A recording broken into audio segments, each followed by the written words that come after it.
श्रोताबंधु साहित्य संस्कृति और चिंतन चैनल को आपण मानकु मु स्वागत करुची।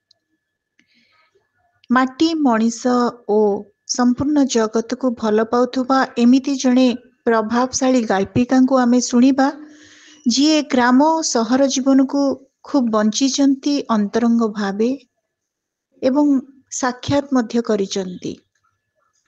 जीवनवादी दृष्टिभंगी सहित सौंदर्य बोध और भावानुभूतिर अद्भुत समन्वय से आमे शुणुचे आम समयर जणे श्रद्धाशील उच्चारण जयंती रथंकु। सांप्रतिक मनीषर असहायता, द्विधा, ग्लानि, आशाभंग, मोहभंग, संघर्षर अति निखुण रूपकार से सूक्ष्म मनस्तात्विक विश्लेषण एवं वर्तमान सहित जो समयर ऐतिहासिक कलात्मक संयोजना तांको गल्पर एक विशेष दिग। उच्चकोटीर गल्प रचना पाई विशेष भावरे तांको रचित गल्प पुस्तक शब्द खेल पाई 1996 मसीहार ओडिशा साहित्य एकाडेमी पुरस्कार प्राप्त डॉक्टर जयंती रथ तांकर पुस्तक गुड़िकरे रहिछि गल्प संकलन रहिछि यात्रारंभ, वर्ण वर्णबोध, शब्द खेल, असत्य बलय, खेल छुट्टी, छायापथ, दीप धूप, ज्यामिति परिमिति, मिछ साक्षी, शिला परीक्षा, राग विराग, प्रिय बांधवी, युक्त चिन्ह, दीपदान, भितरे आकाश, शून्य अरण्य, झीर चिठी, महीमंडना, सुंदर जेतिकी अंधार सेतिकी एवं चंद्रातप एभली तांकर 20 गोटे गल्प पुस्तक कवितारे रहिछि शालिनी, जीवन पात्र मो, अभिमुक्ता, जीवन गीत, प्रबंध संकलन रहिछि ओडिशार कला और संस्कृति, पद्मश्री परमानंद आचार्य, पद्मश्री सत्यनारायण राजगुरु, उपन्यास रे रहिछि सायकाल, जीवन सेपाखे जीवन, झुमझुम झुमुरारे, अनुवाद पुस्तक रे रहिछि शिरडी साई बाबा एवं अन्यान्य सद्गुरु, श्री साई जिज्ञासा और मीमांसा, श्री साई कथामृत, साई दिगंत। से एकाधार जड़े गाल्पिका, कवि, प्राबंधिका, अनुवादिका एवं जड़े दक्ष समालोचिका मध्य। तांको तांकर उच्चकोटीर गल्प रचना पाई केवल ओडिशा साहित्य एकाडेमी नुहे तत्सहित प्रजातंत्र विशुभ झंकार, भुवनेश्वर पुस्तक मेला भली आदि बहु सम्मानजनक पुरस्कार और सम्मान प्राप्त हुईछि। श्रोताबंधु आज आमे गाल्पिका डॉक्टर जयंती रथंकर चंद्रातप गल्प संकलनस्थ एक हृदयस्पर्शी गल्प जार शीर्षक हेउछि नील जह्न ताकू सुनिबा एवं केते चमत्कार भावरे अंतरंग भावरे मनीषर मनस्तत्व को जयंती रथ बुझी पारंती। जणे दरदी मनीष हिसाब रे ताकू मध्य श्रोता और पाठक उभय अनुभव करि परिबे। तेबे आसंतु आज सुनिबा गाल्पिका जयंती रथंकर एक हृदयस्पर्शी गल्प जार शीर्षक हेउछि नील जह्न। गाल्पिका जयंती रथ। मैडम देखंतु एई पांडुलिपिटी आनिछि आपण देखिबा पई मो अजांकर। भद्रलोक संपूर्णांक सामना चौकीरे बसु बसु कहले। मे मासर प्रचंड खरा, कपाळरू निगिड़ी पड़ुथुला झाळ। संपूर्णा देखुथिबा फाइलटी को बंद करी चाहिए भद्रलोकंकु। गोरा तकतक देह, बेकटा झुंकी पड़िथिला आगकू। शिराळ दुई हाथ को टेबुल उपरे थापिथिले। हातरे बढ़िथिला नख, नखरे जमिथिला मैला, आंगुठी नाकरे पुरेई खोलुथुले नाक। ए विशेष मुद्राटी देखिले चिड़ी जाती संपूर्णा। हीनमन्यता भोगुथुवा लोक माने एमिति करंती बोली तांकर बद्धमूल धारणा। मैडम मु निशिकांत महापात्र ए पांडुलिपिटी नहीं आसीथिली। एथिरे मो अजा नेत्रानंद महांती लिखिथिबा 142 गप, 68 प्रबंध अछि, 180 कवितार जेरक्स कॉपी अछि। मो अजांक नाम आपण निश्चय शुणिथिबे। से अवश्य प्रचारमुखी नथिले, निरोळारे लेखालेखी करुथिले। तांको समय रे आशा, उत्कल दीपिका, संबलपुर हितैषिणी आदि सबु बड़ बड़ पत्र पत्रिका रे तांकर लेखा मान बाहरुथुला। बहु बड़ बड़ लेखक कवि तांको लेखा पढ़ी प्रशंसा करी तांको चिट्ठी लिखुथिले। धराकोट, आठमल्लिक, तालचेर, देवगढ़ राजदरबार से सम्मानित होइथिले। हिंदोल राजांकर झीयर से गृह शिक्षक थिले। ओडिया और संस्कृत पढ़ौथिले। से पाइथिबा मानपत्र सब मो मां को पाखे बहु दिन जाइथिला। एबे गाँ घरे जत्न अभाव से सब नष्ट हो जाइछि। बहुत खोजा खोजी करी मु तांकर ए लेखा गुड़िक एकाठी करिछि। आपणक भाषा एकाडेमी रु तो बहुत बही छपा होछि। अजांको गोटे ग्रंथावली छापंतु ना। मोर आपणको व्यक्तिगत अनुरोध, तांको भली प्रसिद्ध लेखकंक ग्रंथावली छापिले आपणको एकाडेमी रो सुनाम बढ़िबो। ओडिया साहित्य रे भी एक अमूल्य रत्न होई रहिबो ए ग्रंथावली। पांडुलिपि संपर्क रे नाती दीर्घ भाषणटीए देले भद्रलोक। स्पाइराल बाइंडिंग होइथिबा मोटा पांडुलिपिटीर पृष्ठा ओलटाइले संपूर्णा। छापा पृष्ठारे 1668 पृष्ठा। बेस ओजन होइछि। गोटे हाथ रे उठेई हेबनी, दुईटा वॉल्यूम करबाकू पड़िबो। ईषत हसी कहिले संपूर्णा। एतिकी तो मु पाइछि। जदि तांकर समुदाय लेखा एकाठी हेबो ताहाले तो केते वॉल्यूम हेबो। मो बापांकर ए सबुरे आग्रह नथिला। मो माँ काम जंजाल भितरे भी पढ़ापढ़ी करुथिले। अजांक लेखा सबु साइती रखुथिले। तांकर बहुत इच्छा थिला सबु लेखा को एकाठी करी बही करिबाकू। तांको इच्छा पूरा होई पारलानी। माँ चली जिबा परे गाँ घर को बिक्री करबा कथा उठिबारु मु जाइथिली। काठ आलमारी रे थिबा अजांक लेखा सबु नहीं आसिली। कागज सबु हलदिया पड़ी जाइथिला। काई केते वर्ष तळर लेखा बड़ कष्ट होइछि जेरक्स करबाकू। ता तो देखि पारुछि, संपूर्णांकर संक्षिप्त उत्तर थिला। आपण ए पांडुलिपिटी जेरक्स करी रखिबे। मु 2-3 दिन परे आसी मो पांडुलिपिटी नहीं जिबी। आसीबा आगरु फोन करी देबे। एते गुडाई पृष्ठा जेरक्स करबाकू समय तो लागिबो। मझिरे 3 दिन मात्र छुट्टी अछि। मु ताले आसुची। भद्रलोक धीरे धीरे बाहरी गले। ठीक 5 दिन परे 11टा 9 बाजुणु ऑफिस रे आसी पहुंची गले से भद्रलोक। दिवंगत कवि कथाकार नाती संपूर्णा गोटे सभा को जीवा पाई बाहरुथिले। तांको बसिबा पाई कहिबार अवकाश आदौ नथिला। से देइथिबा पांडुलिपिटी जेरक्स होई पार नथिला। आपणको ठिकाणाटा देई जांतु सर। जेरक्स होई सरला परे आपणको पांडुलिपिटी फेरेबार व्यवस्था करिबी। नाई नाई नाई, से भूल करिबेनी। केउ ठिकाणा रे किए नहीं देबो? मु एते कष्ट रे संग्रह करछि। मते फोन कले मु निजे आसी नहीं जिबी। ठीक अछि। सामान्य विरक्तिर सह एतिकी कही बाहरी गले संपूर्णा। भद्रलोकंक अजा निश्चित भावे जणे प्रभावशाली स्रष्टा। टेबुल उपरे थिबा सेई पांडुलिपिटीर बेस केतोटी कविता पढ़ी सारिथिले संपूर्णा। भाषा एकाडेमीर सचिव भावे बहु कवि कथाकारଙ୍କ सृष्टि तांकु आकलन करिबाकू पड़े। शब्द योजना देखु देखु से जानी जाती कहा लेखा प्रणिधान योग्य। सद्य पाइथिबा पांडुलिपिटी निसंदेह प्रकाश योग्य। मात्र भद्रलोक एते अस्थिर काईकि? पांडुलिपिटी देउ देउ फेरी पाइबाकू धैर्य रहुनी। आहुरी तो केते पाहाच अछि। मैडम ऑफिस को जाइथिली। मो पांडुलिपिटी नहीं आसिली आपणक स्टेनोठू। बहीटा केबे छपा हेबो कहिले? जानी पारलिनी। आपण किए कहूतले? भद्रलोकंक स्वर बारिबा कष्ट होइथिला संपूर्णांको। मैडम मु निशिकांत महापात्र, नेत्रानंद महांतींक नाती। आपणक पाखकू जाइथिली पांडुलिपिटी नहीं।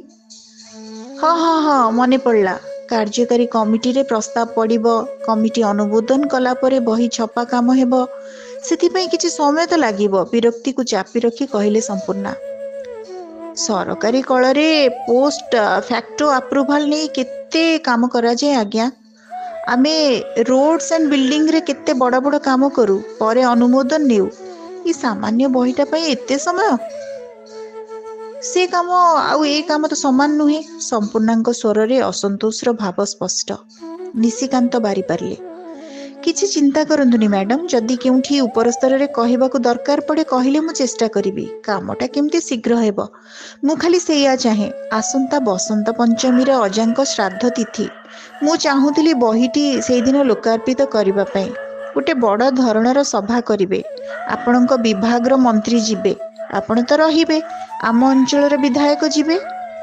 ଓଃ, ଏତେ ବ୍ୟାକୁଳ, ଟିକେ ଶାନ୍ତିରେ ବସିବାକୁ ଦେବେ ନାହିଁ ନା କ'ଣ? ମନକୁ ମନ ଗୁଣୁଗୁଣୁ ହୋଇ ଫୋନ୍ କାଟିଦେଲେ ସମ୍ପୂର୍ଣ୍ଣା। ଠିକ୍ 2 ଦିନ ପରେ ରାତି 9:30 ପରେ ସେଲ୍ ଫୋନ୍ଟା ବାଜି ଉଠିଲା। ମ୍ୟାଡ଼ାମ୍, ଆପଣଙ୍କୁ ଡିଷ୍ଟର୍ବ କଲି କି? ନମ୍ବରଟା ସେଭ୍ କରିନଥିଲେ ବି ସମ୍ପୂର୍ଣ୍ଣା ଜାଣିପାରିଲେ ସେଇ ଚିଁ ଚିଁ ସ୍ୱର। କୁହନ୍ତୁ। କ'ଣ କହୁଥିଲି କି, ମୋର ତ ବହୁତ ଡିମାଣ୍ଡିଂ ଜବ୍ ଥିଲା। ଖରାତରା ନ ମାନି ରାସ୍ତାଘାଟ କାମ ଦେଖିବାକୁ ପଡ଼ୁଥିଲା। ମିସ୍ତ୍ରୀ, କଣ୍ଟ୍ରାକ୍ଟର ସମସ୍ତଙ୍କ କାମ ତନଖି କରିବାକୁ ପଡ଼ୁଥିଲା। ତା ଭିତରେ ବଡ଼ କଷ୍ଟରେ ଏସବୁ ଲେଖା ମୁଁ ଏକାଠି କରିଛି। ଆପଣ ଯେତେବେଳେ ବହିଟା ଛାପିବେ, ଅଗ୍ରଲେଖରେ ମୋ ବିଷୟରେ ଟିକେ ଭଲ କରି ଲେଖିବେ। ଏଇ ଟେକ୍ନିକାଲ ଲାଇନ୍ରେ କାମ କରି ମୁଁ ସିନା ଲେଖାଲେଖି ଅଭ୍ୟାସ ରଖିପାରିଲିନି, ପଢ଼ିବା ବେଳେ ମୁଁ ବି ଲେଖୁଥିଲି ଗପ କବିତା। କଲେଜ ମ୍ୟାଗାଜିନ୍ରେ ମୋ ଗପ କବିତା ବାହାରୁଥିଲା। ମୋତେ ବହୁତ ପ୍ରଶଂସା କରୁଥିଲେ ଗୁରୁଜନମାନେ। ମୋଠୁ ଢେର ପଛରେ କଲମ ଧରି ମୋର କେତେ ସାଙ୍ଗ ଏବେ ବଡ଼ ଲେଖକ। ଆପଣ ନ କହିଥିଲେ ବି ଆପଣଙ୍କୁ କୃତଜ୍ଞତା ଦିଆଯାଇଥାନ୍ତା। ଭଦ୍ରଲୋକଙ୍କୁ ଅଧିକ କହିବାକୁ ନ ଦେଇ କହିଥିଲେ ସମ୍ପୂର୍ଣ୍ଣା। ଆପଣ ଶୁଖିଲା ଶୁଖିଲା କୃତଜ୍ଞତାଟା ଜଣେଇଥାନ୍ତେ ନା। ମୋର ଆଗ୍ରହ ଅଭିରୁଚି ବିଷୟରେ କ'ଣ ଲେଖିଥାନ୍ତେ? ଆପଣଙ୍କର ସଂକ୍ଷିପ୍ତ ଜୀବନୀ ନୋଟ୍ କରି ଅଫିସ ଠିକଣାରେ ପଠାଇ ଦେବେ, ମୁଁ ଦେଖିବି। ରଖୁଛି। ଅଜବ ଲୋକ ହାବୁଡ଼ରେ ପଡ଼ିଲା ମଣିଷ। ଭଦ୍ରଲୋକଙ୍କୁ ରୋକଠୋକ ଜବାବ ଦେବାକୁ ପଡ଼ିବ। କେବଳ ବାର୍ତ୍ତା ବିନିମୟରେ ଏ ଲୋକଟାକୁ ପାରି ହେବନି। ଏତେ ଯଦି ବ୍ୟଗ୍ର, ନିଜେ ଖର୍ଚ୍ଚ କରି ବହି ଛାପୁନାହାନ୍ତି। ଏତେ ଦିନ ଯାଏ କେଉଁଠି ଥିଲେ ଆପଣ? ଆପଣଙ୍କ ଅଜା ତ କେବେଠୁ ଗଲେଣି। ଆଗରୁ କାହିଁକି ଭାବୁନଥିଲେ ବହି ଛାପିବା କଥା? ଏକାଡେମୀରେ ଆହୁରି ବହୁତ ବହି ଛପା ହେବାକୁ ଅଛି। ମୁଁ ସବୁ ବହି ଦେଖିବି ନା ଏଇ ଗୋଟିଏ ବହି ଦେଖିବି? ଏମିତି ଟାଣ କଥା କହି ଲୋକଙ୍କ ମୁହଁ ବନ୍ଦ କରିବାକୁ ହେବ ଭାବିଲେ ସମ୍ପୂର୍ଣ୍ଣା। ମ୍ୟାଡ଼ାମ୍, ସେଇ ପାଣ୍ଡୁଲିପିରେ ମରୁମାୟା ଶୀର୍ଷକରେ ଗୋଟିଏ ଗପ ଅଛି, ପଢ଼ିଛନ୍ତି? ସେ ଗପଟି ମୋର ବହୁତ ପ୍ରିୟ। ମୋ ଜୀବନରେ ଯାହା ଘଟିବାକୁ ଥିଲା 60 ବର୍ଷ ଆଗରୁ, ତାହା ତାଙ୍କୁ କେମିତି ଦିଶିଲା କେଜାଣି? କବି କଥାକାରମାନଙ୍କୁ ବୋଧେ ଆଗରୁ ସବୁ ଦିଶେ। ସକାଳ 8:30 ବେଳେ ଗପ ବିଷୟରେ ଆଲୋଚନା କରିବାକୁ ଧୈର୍ଯ୍ୟ ନଥିଲା ସମ୍ପୂର୍ଣ୍ଣାଙ୍କର। ନିତ୍ୟକର୍ମ ସାରି, ପୂଜା ସାରି ଅଫିସ ବାହାରିବାକୁ ପଡ଼ିବ। ତେବେ ଭଦ୍ରଲୋକଙ୍କ ସ୍ୱର ଏତେ କରୁଣ ଶୁଣାଯାଉଥିଲା ଯେ ସମ୍ପୂର୍ଣ୍ଣା ତାଙ୍କ ପ୍ରତି କଠୋର ହୋଇ ପାରିଲେ ନାହିଁ। ସମୟ ଦେଖି ଗପଟି ପଢ଼ିବି ଆଜ୍ଞା। ପଢ଼ି ସାରି ଆପଣଙ୍କୁ ମୋର ମତାମତ ଜଣାଇବି। ମ୍ୟାଡ଼ାମ୍, ସେ ପାଣ୍ଡୁଲିପିଟି ଦେଖିଥିଲେ କି? ସେଥିରେ ବପୁଷ୍ଟମା ବୋଲି ଗୋଟିଏ କବିତା ଅଛି। ବପୁଷ୍ଟମା ମାନେ କ'ଣ ଜାଣନ୍ତି? ନା, ଜାଣିନି। ଗାଡ଼ିରୁ ଓହ୍ଲାଉ କହିଲେ ସମ୍ପୂର୍ଣ୍ଣା। ଏକ ନୀତି ନିର୍ଦ୍ଧାରଣ ବୈଠକରେ ଯୋଗ ଦେବାକୁ ସଚିବାଳୟର ଲିଫ୍ଟ ଆଡ଼କୁ ମୁହାଁଉଥିଲେ ସେ। ବପୁଷ୍ଟମା ମାନେ ପରମା ସୁନ୍ଦରୀ ନାରୀ, ବୁଝିଲେ ନା? ସେ ଆଉ କିଛି କହିବା ଆଗରୁ ଫୋନ୍କୁ ସୁଇଚ୍ ଅଫ୍ କରିଦେଲେ ସମ୍ପୂର୍ଣ୍ଣା। ମ୍ୟାଡ଼ାମ୍, ଆପଣ ବୋଧେ ମୁଁ କହିଥିବା କବିତାଟି ପଢ଼ି ନାହାନ୍ତି। ଅଳସ ଅପରାହ୍ନରେ ବାଲକୋନିରେ ବସି ଚା ପିଉଥିଲେ ସମ୍ପୂର୍ଣ୍ଣା। ସେଲ୍ଫୋନ୍ ବାଜି ଉଠିଲା। ସେଇ ଭଦ୍ରଲୋକଙ୍କ ଅବାଞ୍ଛିତ ସ୍ୱର। ନ ଧରିଲେ ପୁଣି ଅନ୍ୟ ସମୟରେ ବିରକ୍ତ କରିବେ। ଅଗତ୍ୟା ଫୋନ୍ ଧରିଲେ ସମ୍ପୂର୍ଣ୍ଣା। ନାଇଁ, ପଢ଼ି ନାହିଁ। ଠିକ୍ ଅଛି, ସୁବିଧା ଦେଖି ପଢ଼ିବେ। ସେଥିରେ ଅଜା ସ୍ଥଳ ନାମ ଉପରେ ଗୋଟିଏ ପ୍ରବନ୍ଧ ଲେଖିଛନ୍ତି। ମାହାଙ୍ଗାର ପୁରୁଣା ନାଁ ଥିଲା ମହାଗ୍ରାମ, ଜାଣିଲେ ମ୍ୟାଡ଼ାମ୍? ବୌଦ୍ଧର ପୂର୍ବ ନାଁ ଥିଲା ଧୃତିପୁର।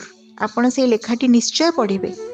ଦାନ୍ତ ଉପରେ ଦାନ୍ତ ଚାପି ଚୁପ୍ ରହିଲେ ସମ୍ପୂର୍ଣ୍ଣା। ଭଦ୍ରଲୋକ ଆଉ କ'ଣ ସବୁ କହୁଥିଲେ ତାଙ୍କ କାନରେ ପଶୁନଥିଲା। କ୍ଳାନ୍ତିରେ ବୁଜି ହୋଇଯାଉଥିଲା ଆଖିପତା। ହଠାତ୍ ବାଜି ଉଠିଲା ଫୋନ୍। ପୁଣି ସେଇ ଲୋକ କ'ଣ ତାଙ୍କ ପିଛା ଛାଡ଼ିବନି? ଅସନ୍ତୋଷରେ ଭରି ଉଠିଲା ସମ୍ପୂର୍ଣ୍ଣାଙ୍କ ମନ। ଫୋନ୍ଟାକୁ ସାଇଲେଣ୍ଟ ମୋଡ଼ରେ ରଖିଦେଇଥିଲେ ଭଲ ହେଇଥାନ୍ତା। ବାଧ୍ୟ ହୋଇ ଧରିଲେ। ମ୍ୟାଡ଼ାମ୍, ମୋର ଗୋଟେ ଅନୁରୋଧ। କେବଳ ଚାହାଣୀ ଉପରେ ସେଇ ପାଣ୍ଡୁଲିପିରେ ଗୋଟିଏ ପ୍ରବନ୍ଧ ଅଛି। ସରଳ, ଜଟିଳ, କୁଟିଳ, ସର୍ପିଳ, ବକ୍ର, ତେରେଛା, କ୍ରୁଦ୍ଧ, ଭୀତ, କାତର, ବିଧୁର, ମଧୁର, ଏମିତି କେତେ ପ୍ରକାର ଚାହାଣୀ କଥା ଲେଖିଛନ୍ତି ଅଜା। ଆପଣଙ୍କୁ ବହୁତ ଭଲ ଲାଗିବ। ଅଫିସରେ ମଧ୍ୟାହ୍ନ ବିରତି ସମୟ। ହାତରେ କାମ ନଥିଲା। ପ୍ରସ୍ତାବିତ ନେତ୍ରାନନ୍ଦ ଗ୍ରନ୍ଥାବଳୀର ପୃଷ୍ଠା ଓଲଟଉଥିଲେ ସମ୍ପୂର୍ଣ୍ଣା। ମରୁମାୟା ଗପଟି ଉପରେ ଆଖି ଅଟକିଗଲା। ଏଇ ଗପଟିକୁ ତ ପଢ଼ିବାକୁ କହୁଥିଲେ ଭଦ୍ରଲୋକ।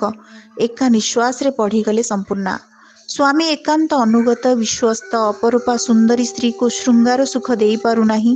6 ବର୍ଷର ଝିଅ, 3 ବର୍ଷର ପୁଅକୁ ଛାଡ଼ି ସ୍ତ୍ରୀ ନିରୁଦ୍ଦିଷ୍ଟ। ଏଇ ଗପ ସହିତ ତାଙ୍କ ଜୀବନର ସାମଞ୍ଜସ୍ୟ ଅଛି ବୋଲି କହୁଥିଲେ ନିଶିକାନ୍ତ। ଯାହା ମନେ ପଡ଼ୁଛି, ସେ କଥା ପ୍ରସଙ୍ଗରେ କହିଥିଲେ ତାଙ୍କ ଝିଅ ଜ୍ୱାଇଁ ମିଚିଗାନରେ ଓ ପୁଅ ବୋହୂ ଟରଣ୍ଟୋରେ ରହୁଛନ୍ତି। 4 ଜଣ ଯାକ ଇଞ୍ଜିନିୟର। ଅବଶ୍ୟ ସ୍ତ୍ରୀଙ୍କ ବିଷୟରେ କିଛି କହିନଥିଲେ। ଭଦ୍ରଲୋକ କ'ଣ ବିଡ଼ମ୍ବିତ ଦାମ୍ପତ୍ୟ ଜୀବନ ବଞ୍ଚୁଛନ୍ତି? ବହୁତ ଖୋଜି ଖୋଜି ନିଶିକାନ୍ତ ଦେଇଥିବା ଠିକଣାର ଘରଟି ପାଇଲେ ସମ୍ପୂର୍ଣ୍ଣ। ଅତ୍ୟାଧୁନିକ ଡିଜାଇନର, ସୁନ୍ଦର ସୁଦୃଶ୍ୟ 2 ମହଲା ଘର। ଆଗରେ ପ୍ରଶସ୍ତ ବଗିଚା, କେବଳ କାଠଚମ୍ପା ଗଛ 3 ପ୍ରକାର, ଧଳା, ଇଷତ୍ ହଳଦିଆ, ନାଲି ଫୁଲରେ ଭର୍ତ୍ତି ହୋଇଛି ଗଛ। ତରାଟ, ସୁଗନ୍ଧରାଜ, ମଲ୍ଲି ଗଛ, ଛନଛନିଆ କଅଁଳ ସବୁଜ ପତ୍ର। ଗଛ ସବୁରେ ଖୁନ୍ଦି ହୋଇ ରହିଛି କଢ଼। ଗୋଟିଏ ପାଖେ ଫୁଲ ଆଉ ଗୋଟିଏ ପାଖେ ନାନା ଜାତିର କ୍ରୋଟନ। ବଡ଼ ବଡ଼ କୁଣ୍ଡରେ ନାନା ରଙ୍ଗର ମନ୍ଦାର ଓ ଗୋଲାପ। ଆଖି ସହଜେ ଫେରୁନଥିଲା ସମ୍ପୂର୍ଣ୍ଣାଙ୍କର। ଭଦ୍ରଲୋକ ତାହେଲେ ବଡ଼ ଗଛ ପ୍ରିୟ। ଏହି ଅଭିରୁଚି ବିଷୟରେ କାହିଁ କେବେ କେହି କହିନଥିଲେ? କଲିଂ ବେଲ୍ ଟିପିବାକୁ ଯାଉ ଯାଉ ଆଖି ପଡ଼ିଲା ନେମ୍ପ୍ଲେଟ୍ ଉପରେ, ଇଞ୍ଜିନିୟର ଶରତ ମହାପାତ୍ର। ଚମକି ପଡ଼ିଲେ ସମ୍ପୂର୍ଣ୍ଣା। ଭୁଲରେ ଚାଲି ଆସିଲେ କି? କିନ୍ତୁ ଏଇ ଘର ନମ୍ବର ତ ଲେଖିଛନ୍ତି। ଏମିତି ଭାବୁ ଭାବୁ କବାଟ ଖୋଲିଲେ ଜଣେ ମଧ୍ୟବୟସ୍କା ଭଦ୍ରମହିଳା। ସମ୍ପୂର୍ଣ୍ଣାଙ୍କୁ ପ୍ରଶ୍ନ କରିବା ଭଙ୍ଗୀରେ ଚାହିଁଲେ। ଭାବିଥିଲି ବହିଟି ପୋଷ୍ଟରେ ପଠେଇ ଦେବାକୁ, ପରେ ଠିକ୍ କଲି ନିଜେ ଆସି ଦେଇଯିବି। ଏତେ ଆଗ୍ରହରେ ଦେଇଥିଲେ ପାଣ୍ଡୁଲିପିଟି ନିଶିକାନ୍ତ ବାବୁ। ସେ ଦେଖିଲେ ବହୁତ ଖୁସି ହେବେ, କହିଲେ ସମ୍ପୂର୍ଣ୍ଣା। ଭଦ୍ରମହିଳାଙ୍କ ମୁହଁରୁ ବିସ୍ମୟର ଭାବ ତଥାପି ଘୁଞ୍ଚି ନଥିଲା। ସମ୍ପୂର୍ଣ୍ଣା ଅଗତ୍ୟା ନିଜ ପରିଚୟ ଦେବା ପାଇଁ କହିଲେ, ମୁଁ ଭାଷା ଏକାଡେମୀର ସଚିବ ସମ୍ପୂର୍ଣ୍ଣା ରାୟ। ନିଶିକାନ୍ତ ବାବୁ ମୋତେ ତାଙ୍କ ଅଜାଙ୍କ ପାଣ୍ଡୁଲିପିଟି ଦେଇଥିଲେ। 6 ମାସ ହେଇଗଲାଣି। ବରାବର ବହି ବିଷୟରେ ଫୋନ୍ କରୁଥିଲେ, ଅଥଚ ବହିଟି ରିଲିଜ୍ ହେବା ଦିନ ସେ ଆସିପାରିଲେ ନାହିଁ। ତାଙ୍କ ସହିତ ଫୋନ୍ରେ ଯୋଗାଯୋଗ ହୋଇପାରୁନି। ବହିଟି ପ୍ରକାଶ ପାଇବା ପରେ ତାଙ୍କୁ ଚିଠିରେ ଜଣାଇ ଦିଆଯାଇଥିଲା। ଲୋକାର୍ପଣ ଉତ୍ସବ ଆଗରୁ ନିମନ୍ତ୍ରଣ କାର୍ଡ଼ ବି ଏଇ ଠିକଣାରେ ପଠାଇ ଯାଇଥିଲା।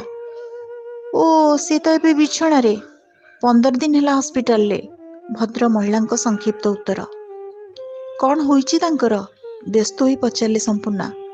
ତାଙ୍କର କିଡନୀ ପ୍ରୋବ୍ଲେମ୍। ପ୍ରତିଦିନେ ଛଡ଼ା ଦିନେ ଡାୟାଲିସିସ୍ ଚାଲିଛି। ତା ଛଡ଼ା ସୋଡ଼ିୟମ୍ ପଟାସିୟମ୍ କମି କମି ଯାଉଛି। ଆପଣ କିଏ? ସମ୍ପୂର୍ଣ୍ଣାଙ୍କ ଅଭିଜ୍ଞ ଆଖି କହିଦେଲା, ଏ ଭଦ୍ରମହିଳା ନିଶିକାନ୍ତଙ୍କ ପାଖ ମଣିଷ ନୁହେଁ। ଭଦ୍ରମହିଳା ସୁନ୍ଦରୀ, ଆଧୁନିକା। ଡ୍ରଇଂ ରୁମ୍ ସାଜସଜ୍ଜାରୁ ଜଣାପଡ଼ୁଛି ସେ ଉଚ୍ଚଶିକ୍ଷିତା। ମାତ୍ର ମୁହଁରେ ଫୁଟୁଥିବା ରୁକ୍ଷ ଉଦ୍ଧତ ଭାବ ତାଙ୍କ ସୌନ୍ଦର୍ଯ୍ୟକୁ ସ୍ତିମିତ କରିଦେଉଥିଲା। ମୁଁ ଅଳକା, ତାଙ୍କ ସାନ ଭାଇଙ୍କ ସ୍ତ୍ରୀ। ସେ ଆମ ପାଖେ ରହନ୍ତି। ନୀରବତା ଭଙ୍ଗ କରି କହିଲେ ଭଦ୍ରମହିଳା। ଆପଣ ଏ ବହିଟି ରଖନ୍ତୁ। ସେ ସୁସ୍ଥ ହେବା ପରେ ତାଙ୍କୁ ଜଣେଇ ଦେବେ ବହିଟି ପ୍ରକାଶ ପାଇଛି ବୋଲି। ଆଚ୍ଛା ଆଚ୍ଛା, ଅଳକାଙ୍କ ସଂକ୍ଷିପ୍ତ ଉତ୍ତର। ଅଧିକ ବାର୍ତ୍ତାଳାପ କରିବାର ଅବକାଶ ନଥିଲା, ବୁଝିପାରିଲେ ସମ୍ପୂର୍ଣ୍ଣା। ତଥାପି କୌତୂହଳ ଦମନ କରି ନପାରି ପଚାରିଲେ, ତାଙ୍କ ପିଲାମାନେ ବାହାରେ ଅଛନ୍ତି କି? ଖବର ପାଇଲେଣି? ବିସ୍ମୟରେ 2 ଭ୍ରୂଲତା ବିସ୍ଫାରିତ ହୋଇଗଲା ଅଳକାଙ୍କର। ଆପଣ ବୋଧହୁଏ ଭୁଲ ଶୁଣିଛନ୍ତି। ମୋ ଦେଢ଼ଶୁର ଅବିବାହିତ ଥିଲେ। ଅବସର ନେବା ପରଠୁ ସେ ଆମ ପାଖରେ ରହୁଛନ୍ତି। ତାମାନେ? ବିଶେଷ ପରିଚୟ ନଥାଇ ବ୍ୟକ୍ତିଗତ ପ୍ରସଙ୍ଗ ଜାଣିବାକୁ ଆଗ୍ରହୀ ହେବା ଭଦ୍ରୋଚିତ ନୁହେଁ। ତଥାପି ପାଟିରୁ ବାହାରି ଆସୁଥିବା ପ୍ରଶ୍ନସୂଚକ ଶବ୍ଦଗୁଡ଼ିକ ରୋକିନେଲେ ସମ୍ପୂର୍ଣ୍ଣା।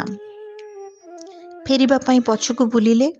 ଗାଡ଼ି ବ୍ୟାକ୍ କରୁ କରୁ ଡ୍ରାଇଭର ସୁଦାମା କହୁଥିଲା, ଆମେ ବେକାର ଆସିଲେ ମ୍ୟାଡାମ୍। ତାଙ୍କ ଘର କାମ କରୁଥିବା ଲୋକଟା କହିଲା, ସେ ବାବୁ ଏଠି ଗୋଟେ କଣିକିଆ ଘରେ ପଡ଼ିଥାନ୍ତି। ତାଙ୍କୁ କେହି ବାସି ପାଣିରେ ପଚାରନ୍ତିନି। ସେ ଦୁନିଆ ଲୋକଙ୍କ ଆଗରେ ଦୁନିଆ ମିଛ କଥା କହନ୍ତି। ତାଙ୍କଠୁ ତାଙ୍କ ଫୋନ୍ ଆଉ ATM କାର୍ଡ଼ ଏମାନେ ଛଡ଼େଇ ରଖିଛନ୍ତି। ଏ ମ୍ୟାଡାମ୍ ଭାରି କଡ଼ା ଲୋକ। ତାଙ୍କ ପାଖକୁ କିଏ ଦେଖିବାକୁ ଆସିଲେ ଗେଟ୍ ପାଖରୁ ବିଦା କରିଦେଉଛନ୍ତି ଏଣୁ ତେଣୁ କହି। ସମ୍ପୂର୍ଣ୍ଣା ଶୁଣି ନ ଶୁଣିବା ପରି ନୀରବ ରହିଲେ। ଏଡ଼େ ବଞ୍ଚିତ ଜୀବନଟେ ବଞ୍ଚିଛନ୍ତି ନିଶିକାନ୍ତ ବାବୁ। ସେ ନିଜେ ବି କେଉଁ ସହଜ ଓ ସ୍ୱାଭାବିକ ଭାବେ ତାଙ୍କ ସହିତ କେଇ ପଦ କଥା କହିଛନ୍ତି କି? ତାଙ୍କ ଭିତରୁ ଅବସୋଷ ଭରା ଦୀର୍ଘ ଶ୍ୱାସଟିଏ ବାହାରି ଶୂନ୍ୟରେ ବିଲୀନ ହୋଇଗଲା। ଶ୍ରୋତାବନ୍ଧୁ, ଆମେ ଶୁଣୁଥିଲେ ଆମ ସମୟର ଜଣେ କୃତବିଦ୍ୟ ଗାଳ୍ପିକାଙ୍କୁ, ଜୟନ୍ତୀ ରଥଙ୍କୁ। ତାଙ୍କ ଗଳ୍ପର ଶୀର୍ଷକ ଥିଲା ନୀଳଜହ୍ନ। ଗପଟି କେମିତି ଲାଗିଲା ଆପଣମାନଙ୍କ ମତାମତ ଅପେକ୍ଷାରେ ରହୁଛି। ଧନ୍ୟବାଦ।